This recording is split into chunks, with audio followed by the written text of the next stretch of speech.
Baik, assalamualaikum warahmatullahi wabarakatuh. Di sini saya akan mencoba menjelaskan materi dan mereview lagi mengenai FBE 1 dan 2. Di mana FBE 1 ini waktu pas awal-awal kuliah, balance, ketosis, dan terus untuk yang FBS 2 itu masuk ke sel, terus ya sel, terus ada enzim juga. Boleh next. Buat teman-teman kalau misalnya ada yang mau ditambahkan atau ada yang mau ngoreksi, langsung aja on mic ya.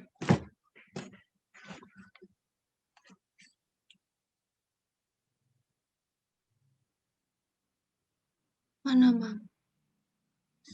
Nah, di sini yang pertama ada struktur sel. Sebenarnya sel ini apa sih? Nah, sel ini adalah struktur unit terkecil yang memiliki fungsi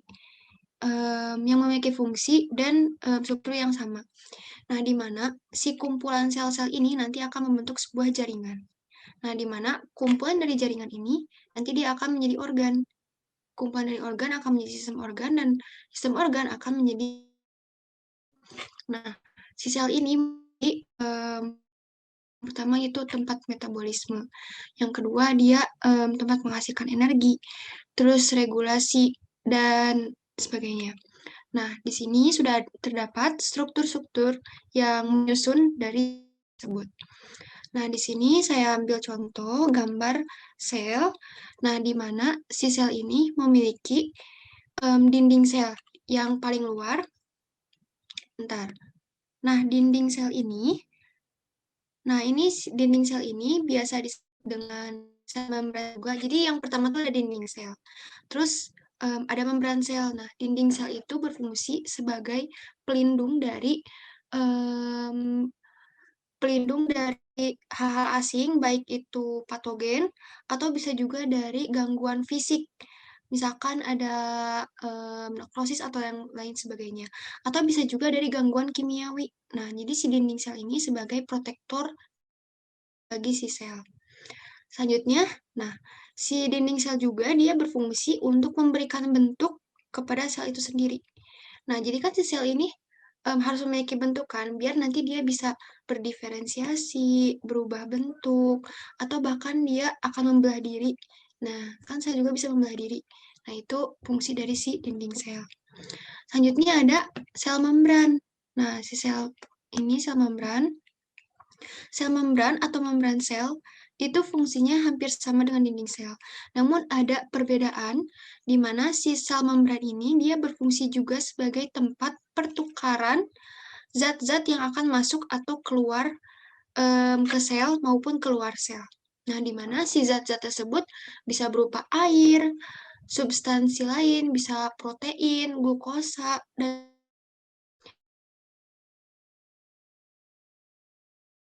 atau gerbang yang jadi gapura gitu ke substansi. Jadi yang ke sel itu dia diselektif dulu, dipilih dulu, baru bisa masuknya gitu. Faktornya ya memfilter yang akan masuk ke dalam sel. Nah, sel membran tadi juga dia berfungsi untuk melindungi sel, terus tempat terjadinya pertukaran zat, dan dia juga sebagai sinyal yang membutuhkan bantuan untuk bisa masuk ke dalam sel. Karena tidak semua substansi bisa masuk ke dalam sel, terutama molekul kayak protein lebih besar. Nah, jadi dia itu gitu, ada dorongan untuk bisa masuk ke. Makanya di membran sel itu juga dia ada sinyal yang berfungsi untuk membantu molekul dari luar agar bisa masuk ke dalam sel. Selanjutnya yaitu ada sitoplasma. Nah, sitoplasma ini dia itu seperti cairan, di mana si cairannya ini untuk menjaga kestabilan dari sisa itu sendiri. Plasma juga tempat metabolisme. Nah, si sitoplasma ini tuh menyediakan ruang bagi sel untuk bisa beregulasi gitu. Soalnya kan, organ-organ organ itu hidup kan. Nah, itu melewati si dia ini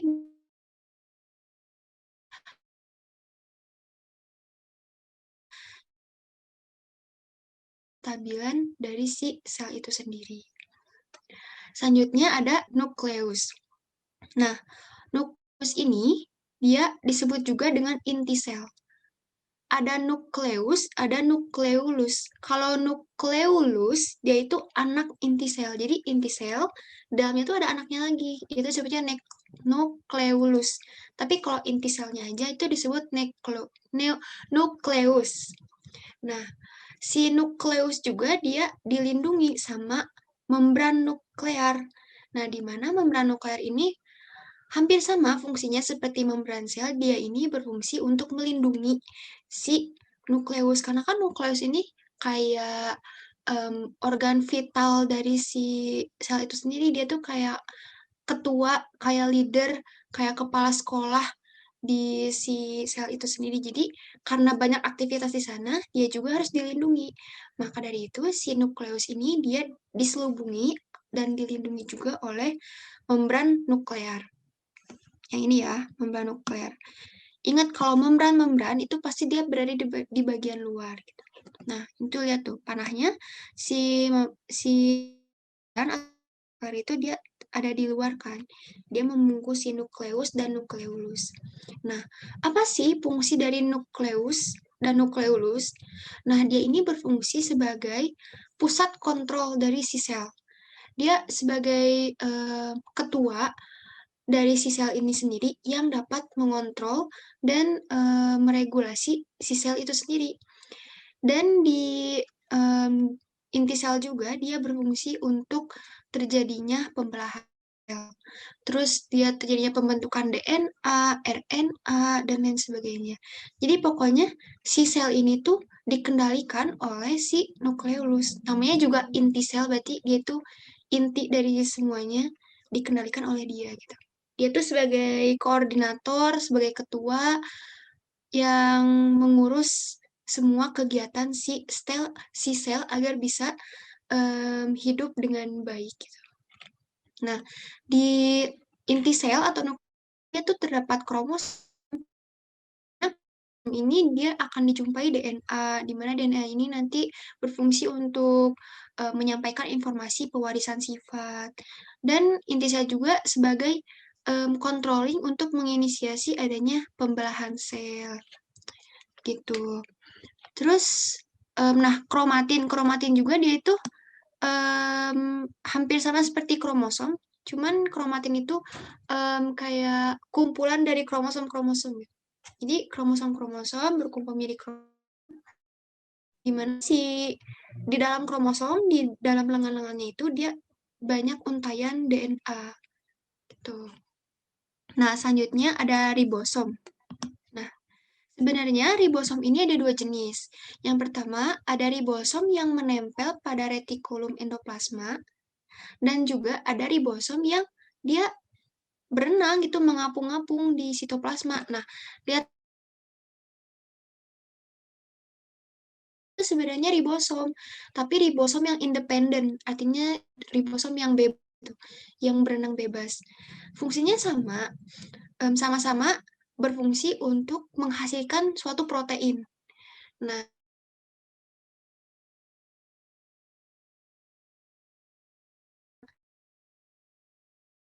fungsi sebagai pematangan protein setelah diproduksi oleh inti sel. Makanya dia tuh posisinya dekat dengan inti sel. Nah, tadi inti sel kan sebagai tempat pembuatan protein juga kan. Nah, si pembuatan protein, sintesis protein, dia kan awalnya nanti dari itu kan, dari si inti sel. Bahan-bahannya, pokoknya bahan bakunya sampai setengah jadinya di inti sel. Baru ke ribosom.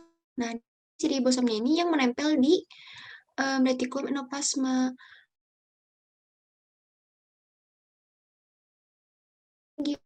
ribosom, di mana, si protein ini dimodifikasi, terus dilengkapi aksesoris-aksesorisnya, sampai si protein ini bisa digunakan oleh tubuh dan oleh sel itu sendiri. Nah, untuk yang di ribosom yang berenang-renang di sitoplasma, yang dia tuh fungsinya berfungsi untuk sintesis, atau pembuatan protein, gitu. Nah, selanjutnya ada retikulum endoplasma halus. Nah, kan tadi ada 2 jenis kan, retikulum endoplasma halus dan retikulum endoplasma kasar. Sebenarnya retikulum endoplasma kasar ini adalah retikulum endoplasma yang diduduki oleh ribosom-ribosom. Jadi kelihatannya tuh kayak bergerigi-bergerigi gitu, padahal itu tuh ribosomnya yang nempel. Jadi disebutnya retikulum endoplasma kasar. Tapi kalau yang retikulum endoplasma halus, yang ini, nah dia ini polos aja gitu retikulum endoplasma, tidak dijumpai ribosom, makanya disebut retikulum endoplasma halus. Dia ini berfungsi untuk kayak menghasilkan metabolisme lemak, meregulasi enzim, terus dia ini meregulasi cairan sekretori dari si sel, pokoknya yang menghasilkan suatu cairan-cairan aja. Dia itu adanya di retikulum endoplasma, baik di halus maupun di kasar. Nah, terus ada aparatus Golgi. Nah, aparatus Golgi ini dia juga hampir sama seperti retikulum endoplasma halus, cuman dia ini kayak lebih independen gitu. Menghasilkan cairan yang berfungsi untuk meregulasi si sel, kayak misalkan cairan membunuh bakteri, kayak menghasilkan cairan-cairan pencernaan. Cairan-cairan pencernaan ini maksudnya cairan-cairan tapi cairan yang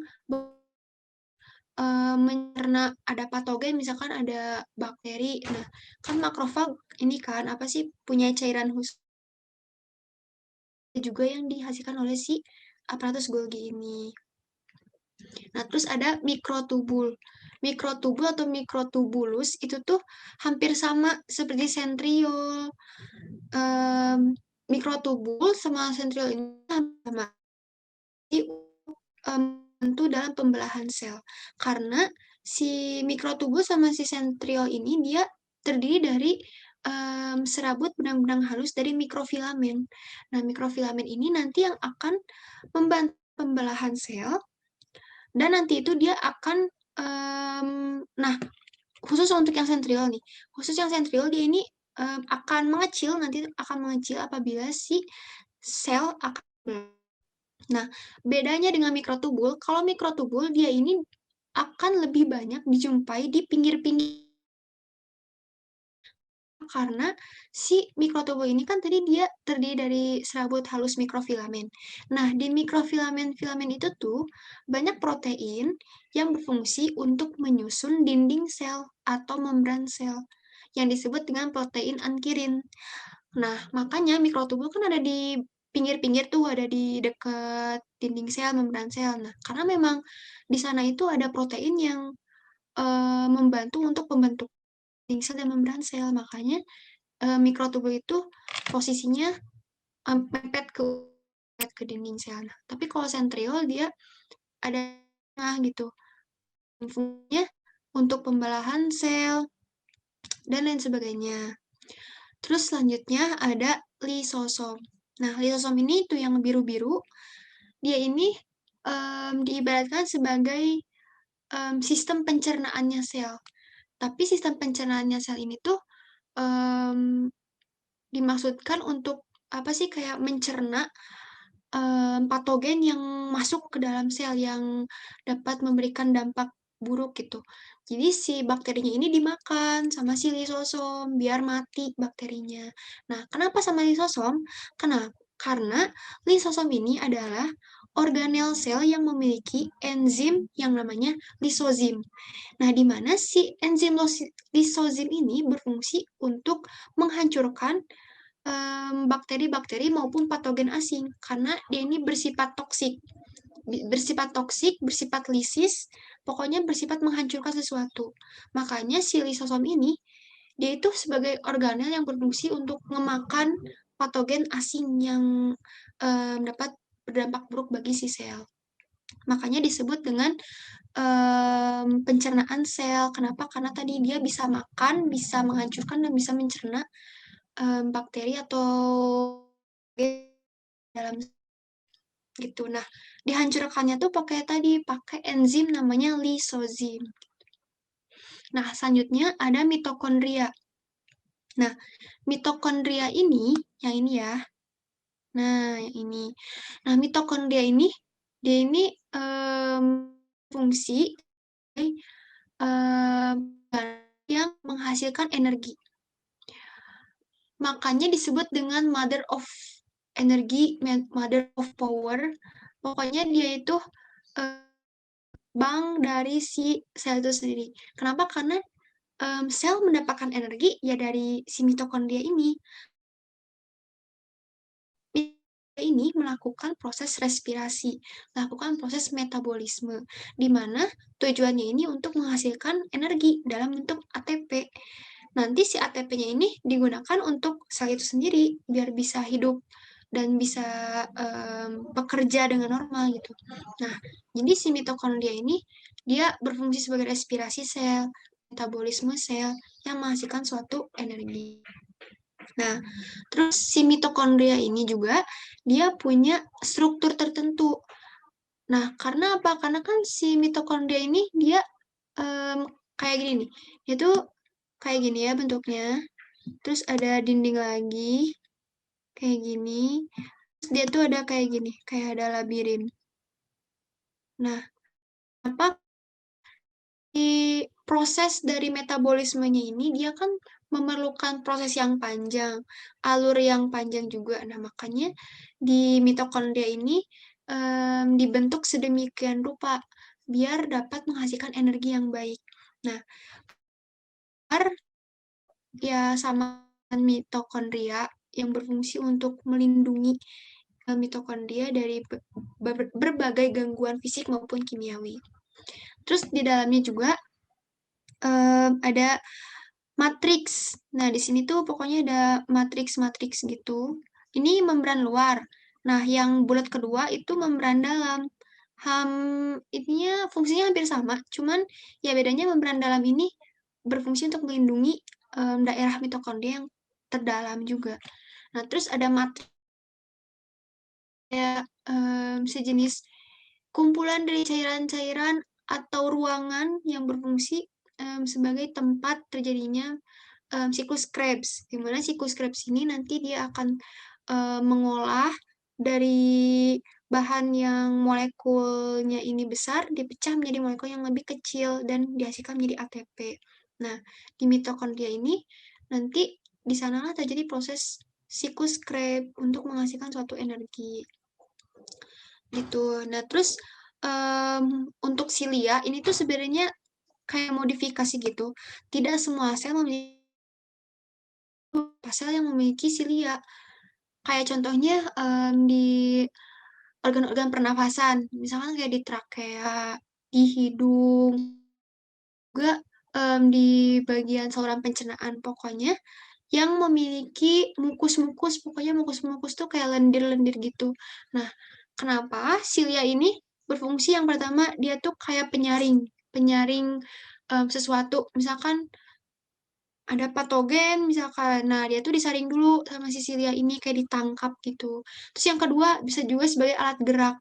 Tapi kebanyakan si silia ini berfungsi sebagai apa sih kayak sinyal, terus alat gerak dan juga kayak menangkap sesuatu gitu. Kalau misalkan ada patogen ditangkap dulu sama dia. Dan bisa juga dia tuh sebagai filter atau pembersih khususnya kayak misalkan di organ pernafasan kayak misalnya di trakea. Nah, di trakea ini kan dia akan dilalui oleh udara. Nah, udara ini kan dia kotor ya. Nah, si udaranya ini nanti disaring oleh si silia itu, disaring gitu. Jadi biar bersih nanti pas udaranya, oksigennya mau masuk ke paru-paru. Nah, gitu. Tapi nggak semua sel memiliki silia. Tapi ada juga beberapa sel yang memiliki silia. Gitu. Mau ditanyakan sampai sini? Jelas? Atau gimana? Kalau sudah jelas kita lanjut ya. Lanjut, Mam. Lanjut dulu.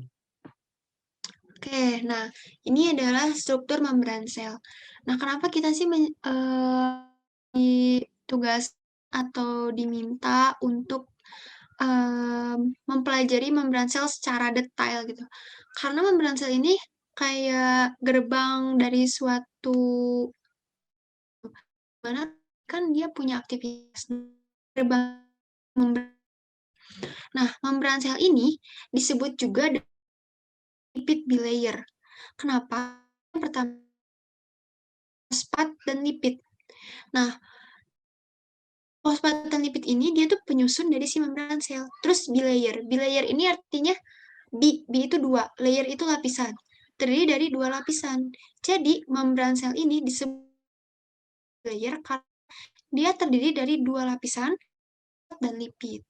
Nah, di sini kalau misalnya lagi itu gini nih, ini gini. Terus ini gini. Nah, terus ini gini. Ini gini. Kalau misalnya diperbesar lagi. Nah, untuk sebutan yang dia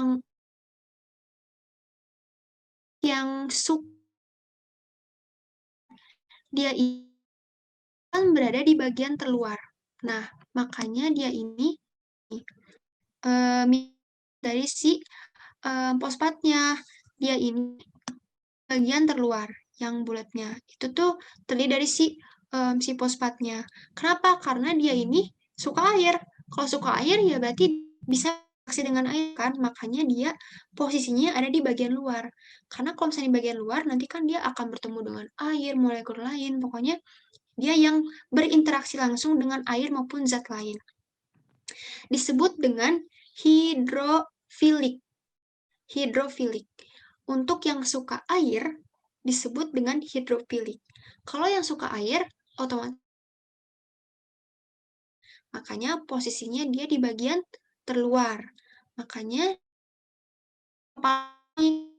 itu yang bulat-bulat pink dia itu si hidrofiliknya. Hidrofilik itu si fosfatnya yang suka air yang hidrofilik. Nah, untuk yang bagian ekornya yang hijau-hijau itu dia ini si lipidnya. Lipid itu lemak. Nah, karena lemak ini tidak bisa berinteraksi dengan air, maka dia disebut dengan hidrofobia.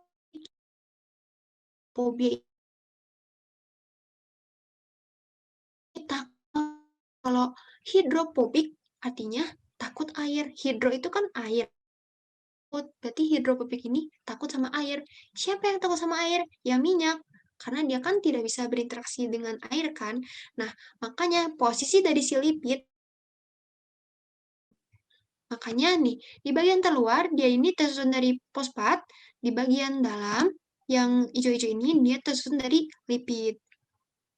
Nah, terus si ini juga si fosfat ini juga dia tuh ada yang ditempeli sama sinyal-sinyal. Nah, terus ini nih ya, sinyal-sinyal ini sugar side chain, sisi ikatan gula, gimana sih pokoknya glukosa gitu, bisa glukosa atau apa. Nah, dia ini kayak sinyal penangkap. Nah, di mana fungsinya ini untuk membantu molekul yang mau masuk ke sel, tapi dia ini butuh bantuan. Jadi kayak harus dipancing dulu gitu si molekul itu buat bisa masuk. Nah, dipancingnya tuh pakai si yang hijau kayak antena gitu. Ingat aja, bentuknya kayak antena. Antena untuk apa? Menangkap sinyal kan? Nah, sama si yang hijau-hijau sih untuk menangkap sinyal. Terus, di dalam pemberian sel juga, dia ini ada yang namanya protein. Protein ini tuh ada 2 jenis. Yang pertama ada protein integral. Nah, bentar ya. Nah, ini nih. Yang panjang ini tuh disebutnya protein integral. Kenapa? Karena integral itu kan artinya menurun, turunan. Ingat aja, protein yang menurun, yang turunan berarti dia nyungsep. masuk ke sel, makanya bentuknya nembus dari atas ke bawah, nembus protein integral. Nah, ada juga protein yang cuma nempel di bagian luarnya aja, disebut dengan protein perifer. Karena ingat perifer. Oh, perifer. Perifer itu berarti luar, bagian permukaan. Maka dari itu si proteinnya nempel di sel, di permukaan membran selnya, di bagian luarnya aja. Nah, si fungsinya, dia ini sebagai gerbang buat molekul yang punya molekul. Jadi dia tuh molekulnya nggak bisa masuk ke sel, tapi dia ini bisa masuk kalau dibantu sama si protein ini. Jadi si protein ini juga berfungsi untuk membantu molekul yang besar untuk bisa masuk ke sel. Ingat ya, protein ada dua jenis. Yang pertama ada protein integral. Nah, ingat integral. Integral ini turunan, menurun. Berarti posisinya dia nyungsep, nembus dari atas ke bawah. Nah, kalau misalnya protein perifer, ingat perifer. Perifer ini permukaan, bagian terluar. Berarti si proteinnya ada di bagian luar membran sel. Nah, gitu. Ada yang ingin ditanyakan sampai sini? Jelas? Izin menambahkan Ambu, Oh ya, kalau boleh-boleh. yang ini yang tadi yang ini Ya. itu tadi kan ini itu karbohidrat. Jadi kalau misalnya dia nempel di protein itu namanya glikoprotein. Sedangkan kalau misalnya dia nempelnya di fosfolipid yang ini fosfat yang ini tuh dia berarti namanya adalah glikolipid. Itu aja sih yang aku mau nambahin. Oh ya, baik-baik. Terima kasih Nazila. Oke. Nah, nanti si membran sel ini kan dia tadi sebagai gerbang. Nah, jadi dia tuh fungsinya sebagai tempat keluar masuknya sel. Nah, di mana nanti tuh dia akan terjadi proses osmosis, proses difusi. Jadi difilter dulu si substratnya ini. Karena tidak semua molekul bisa masuk ke dalam sel. Coba bayangin kalau misalnya semua molekul bisa masuk ke sel. Beneran udah kacau balau gitu ya si selnya tuh. Gitu. Makanya difilter dulu sama si membran sel ini gitu. Oke, lanjut.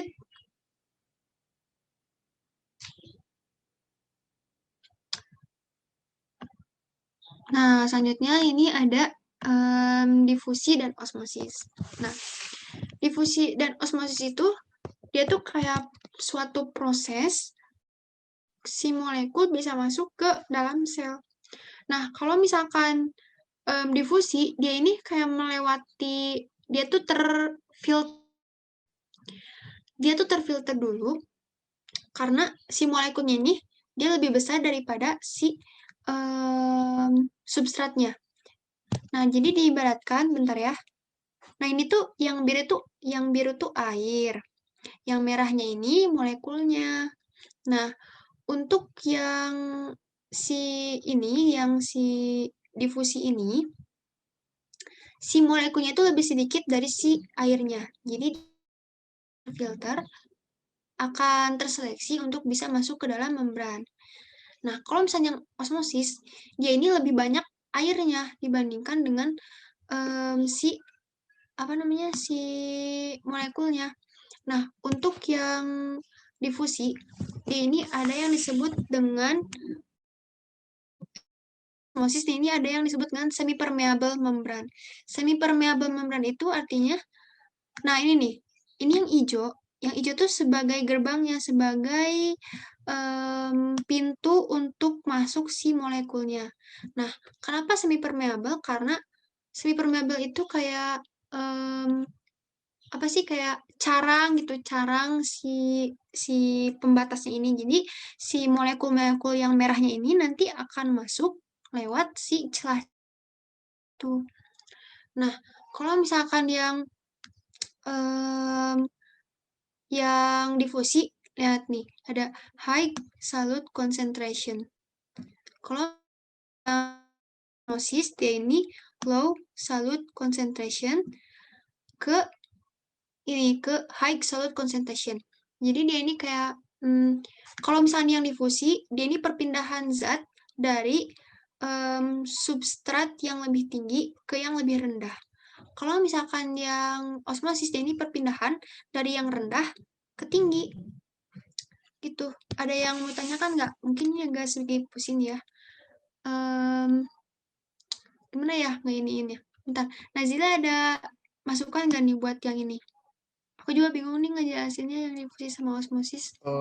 Izin mungkin Ambu, kalau ingat Oh ya, dulu boleh. Kang Ijal mungkin pernah ngomong kan, Ya, kalau ini tuh ibaratin ya, kalau itu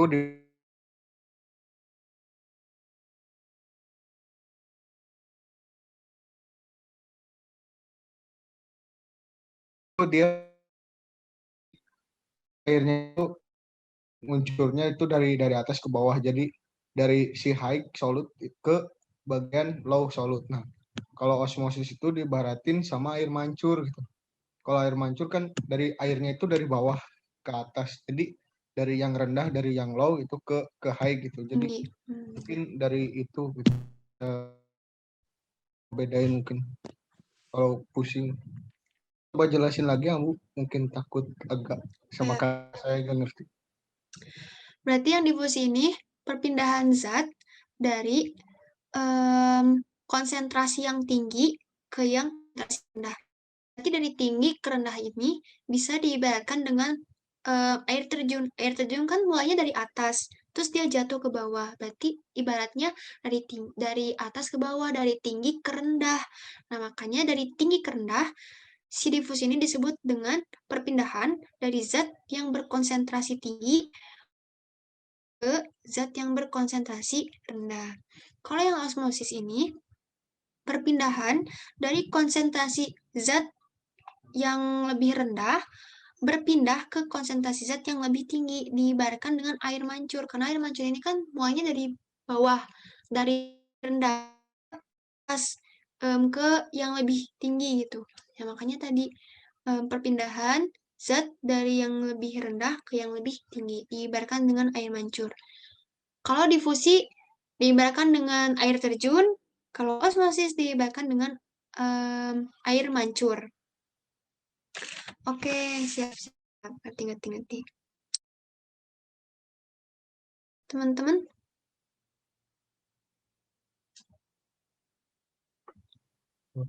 Kalau enggak, lanjut.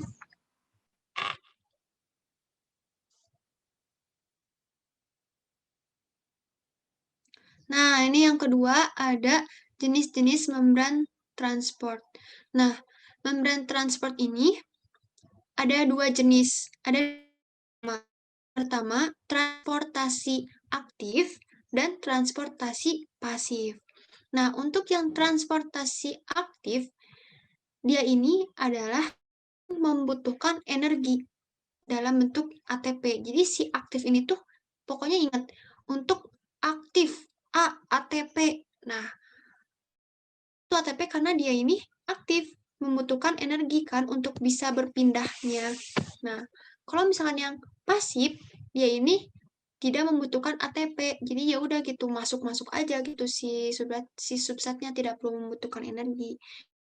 Ingat, untuk aktif, transport aktif, perpindahan zat membutuhkan energi.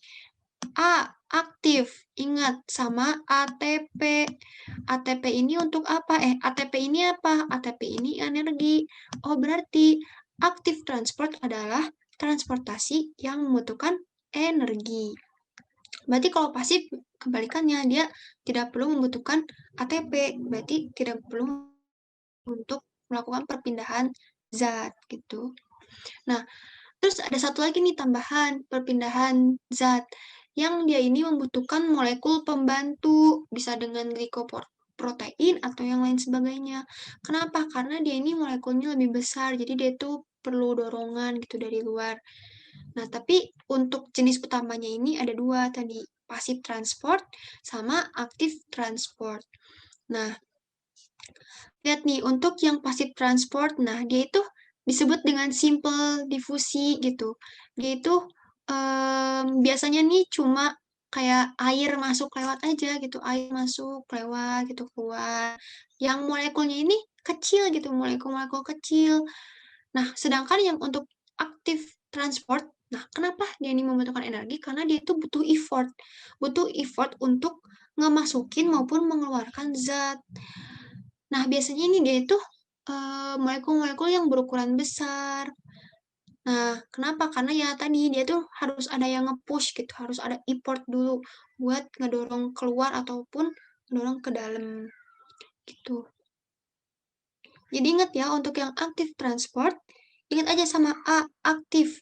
Ingat sama ATP. Oh, ATP ini apa? ATP ini energi. Berarti aktif transport adalah transportasi yang membutuhkan energi. Gitu. Jelas?